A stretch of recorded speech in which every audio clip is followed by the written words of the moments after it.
Bismillahirrahmanirrahim. Assalamualaikum warahmatullahi wabarakatuh. Anak-anakku sekalian, selamat bertemu kembali dalam pembelajaran IPS. Semoga kalian semua dalam keadaan sehat dan siap untuk belajar. Anak-anak, untuk hari ini kita akan mempelajari mobilitas sosial.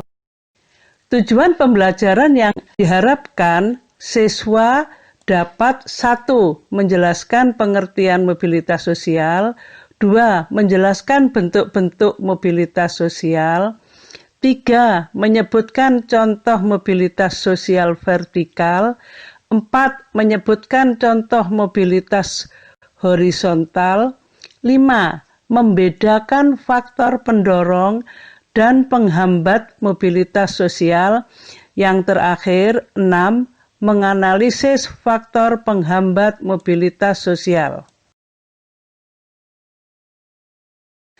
Anak-anak, sebelum kita mempelajari bentuk-bentuk mobilitas sosial, perlu diketahui lebih dahulu etimologisnya atau pengertian tentang mobilitas sosial. Mobilis artinya mudah dipindahkan atau banyak bergerak. Sedangkan sosial artinya masyarakat.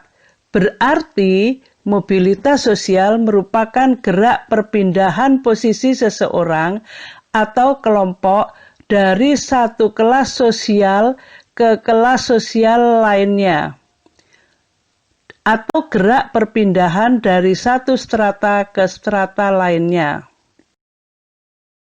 Setelah mengetahui tentang etimologis atau pengertian dari mobilitas sosial, selanjutnya kita pelajari tentang bentuk mobilitas sosial.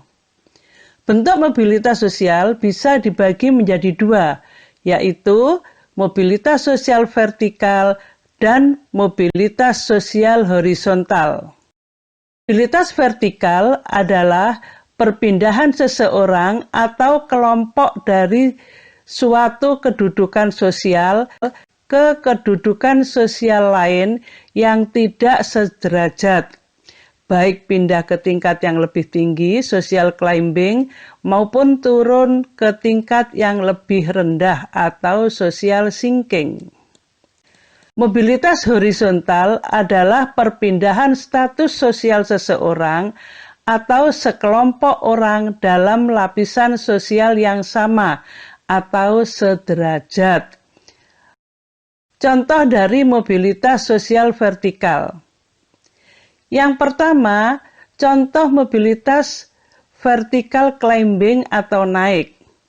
Tegar dulu adalah seorang pengamen jalanan, tetapi sekarang bisa menjadi artis yang terkenal. Kalau contoh dari mobilitas sosial sinking atau turun, yaitu Gayus adalah seorang pengusaha restoran yang terkenal. Karena adanya wabah COVID-19, akhirnya sekarang terpaksa jadi pedagang kaki lima. Sedangkan mobilitas sosial horizontal, contohnya yaitu seorang buruh tani terpaksa pindah ke buruh bangunan karena pada saat itu terjadi musim paceklik. Setelah mempelajari bentuk-bentuk mobilitas sosial, anak-anak juga perlu mengetahui faktor pendorong dan penghambat mobilitas sosial. Yang termasuk faktor-faktor pendorong sosial ada 6, yaitu 1. Struktural, 2. Individu, 3. Sosial, 4. Ekonomi, 5. Politik, 6. Kemudahan akses pendidikan. Contoh dari faktor pendorong mobilitas sosial. Yang pertama, faktor struktural atau jabatan, yaitu seseorang bisa menjadi presiden karena adanya sistem demokrasi, atau seseorang bisa menjadi direktur atau raja karena faktor keturunan. Yang kedua, contoh dari faktor individu. Seseorang bisa mendapatkan status sosial yang lebih tinggi karena adanya kemampuan dan usaha dari individu itu sendiri. Yang ketiga, contoh dari faktor sosial, yaitu tiap orang itu dilahirkan sesuai dengan status orang tuanya, kaya, miskin, dan sebagainya. Tetapi apabila merasa tidak puas, maka orang tersebut dapat meningkatkan status sosialnya dengan bekerja keras. Faktor ekonomi. Contohnya, apabila seseorang kondisi ekonominya baik, maka dengan mudah bisa memperoleh modal, pendidikan, dan kesempatan lainnya. Berbeda dengan seseorang yang mengalami kesulitan ekonomi. Mereka lebih mementingkan kebutuhan primer. Yang kelima, faktor politik. Stabilitas politik suatu negara akan mempengaruhi mobilitas sosial warga negaranya. Contohnya, kekerasan militer yang terjadi di Myanmar terhadap Muslim Rohingya. Yang keenam adalah faktor kemudahan akses pendidikan.